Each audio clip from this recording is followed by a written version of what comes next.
Yes. One of the things I want to talk about is I feel like the busier we become, you're leading a movement, right? I mean, you're a young mom of 4 kids.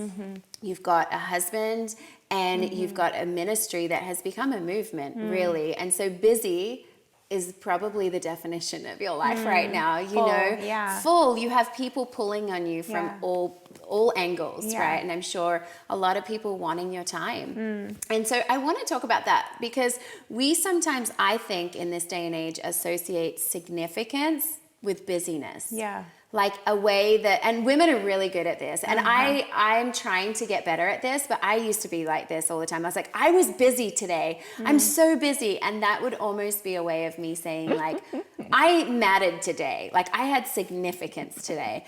But really it's false significance, right? And so let's just unpack this concept about what is the value of learning how to be still in this season and not actually it's almost more of a challenge to be quiet and It's to hard. be still. Yeah. You know, it makes me think about, it's hard to not think about Martha and Mary when you talk about that. And I think we're all like, how do I be a Mary and sit at the Lord's feet? And, but it, you know, Jesus said she's found the best part. Yeah. She's found the one thing. Yeah. And to me, like, I want to like have an eternal perspective of my life.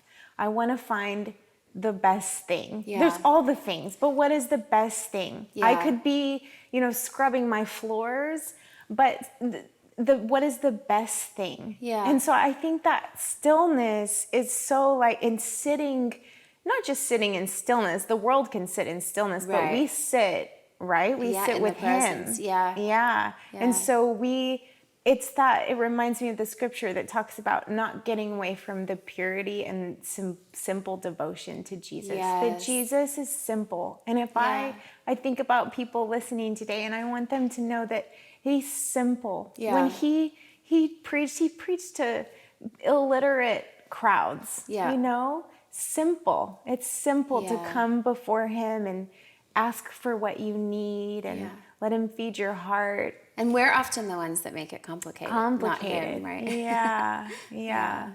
I think this whole concept of being still before the Lord is so powerful and such an important truth for believers to understand. And so you were saying earlier that just like bringing these things before the Lord and turning it into worship. Like that's what your quiet time looks like a lot of times. It starts that way.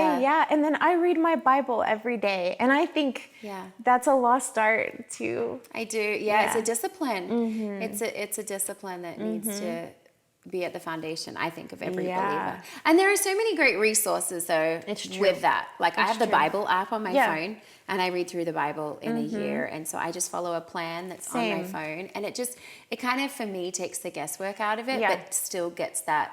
Yes. It doesn't mean that I can't at moments spontaneously turn to a scripture. Only read this. I'm such a list person though that I sometimes am like, just check off the list, you know. And so even for me, I'm like, engage. Like don't just read this chapter to tick it off. What engage is Holy in Spirit the text. saying to you in this?